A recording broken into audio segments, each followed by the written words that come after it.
श्री स्वामी समर्थ मंडळी, स्वामी आहेत या चॅनलवर आपलं मनापासून स्वागत करते आणि आजच्या व्हिडिओला सुरुवात करते। आज आहे 10 जानेवारी, वार शुक्रवार, पुत्रदा एकादशी। पौष एकादशीला पुत्रदा एकादशी व्रत केले जातं। पुत्रदा एकादशी संतान प्राप्तीसाठी, पुत्र प्राप्तीसाठी व मुलांच्या प्रगतीसाठी अतिशय महत्त्वाची आहे। पुत्रदा एकादशीला भगवान विष्णूंची विधिवत पूजा केल्याने संतान प्राप्ती होते।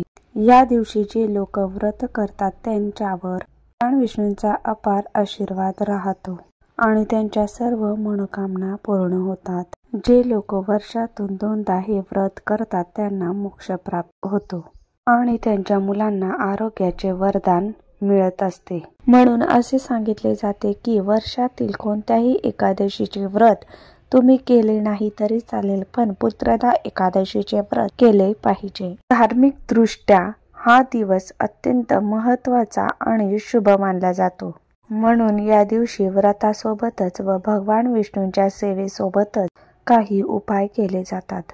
आज या व्हिडिओमध्ये तुम्हाला मी अतिशय प्रभावी असा उपाय सांगणार आहे। तुम्ही आज उपवास केला नाही तरी चालेल, पण संध्याकाळी दिवा खाली ठेवा ही वस्तू ठेवल्याने तुमची एका रात्रीत आयुष्याचं सोनं होईल। कितीही कठीणातील कठीण इच्छा पूर्ण होऊन 7 पिढ्यांचं दारिद्र्य नष्ट होईल। तर तो उपाय कोणता, हा व्हिडिओ कुठेही स्किप करू नका, पूर्ण पहा। एकादशी व्रत हे सर्वश्रेष्ठ व्रत असे मानले जाते। या दिवशी भगवान विष्णू आणि माता लक्ष्मी यांची सेवा पूजा केली जाते। हिंदू धर्मामध्ये देवी देवतांची पूजा करताना देवासमोर दिवा नक्की लावला जातो। दिवा लावणे अतिशय शुभ मानलं जातं। एकादशीच्या दिवशी असा एक दिवा जर लावला गेला तर घरामध्ये सुख, शांती, आनंद येईल। आपल्या घरामध्ये जर सतत आर्थिक अडचण येत असेल किंवा कर्ज असेल, आपल्या घरामध्ये भरपूर पैसा येतो पण तो पैसा टिकत नाही, कोणत्या ना कोणत्या मार्गाने हा पैसा निघून जातो, म्हणजेच लक्ष्मी आपल्या घरात टिकत नाही। म्हणून लक्ष्मी प्राप्तीसाठी, लक्ष्मीला स्थिर करण्यासाठी हा उपाय आपल्याला करायचा आहे। आता हा उपाय तुम्हाला सायंकाळी करायचा आहे। हा उपाय करण्यापूर्वी तुम्हाला बाळकृष्णाला अभिषेक करायचा आहे। शुद्ध पानाने किंवा पंचामृताने अभिषेक करायचा आहे। हे पाणी घरातील सर्वांनी तीर्थ म्हणून घ्यायचं आहे। मुलांनाही अवश्य पाजावे व बाळकृष्णांना फूल, गंध, अक्षता वाहून नमस्कार करायचा आहे। आता हा उपाय सायंकाळी दिवाबत्ती करतो त्यावेळेस करायचा आहे।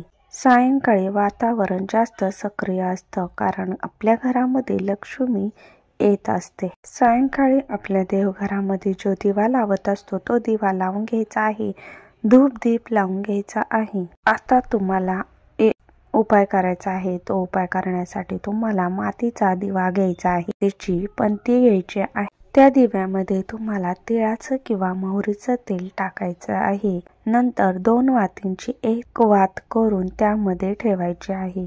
यानंतर तो दिवा प्रज्वलित करून घ्यायचा आहे। यानंतर एक प्लेट घ्यायची आहे। तुम्हाला हळद, कुंकू आणि पाणी मिक्स करायचं आहे व त्या प्लेटमध्ये त्या कुंकवाने, हळदीने स्वस्तिक काढून घ्यायचं आहे। स्वस्तिक व्यवस्थित काढायचं आहे। 4 बिंदू आणि कडेने 2 रेषा।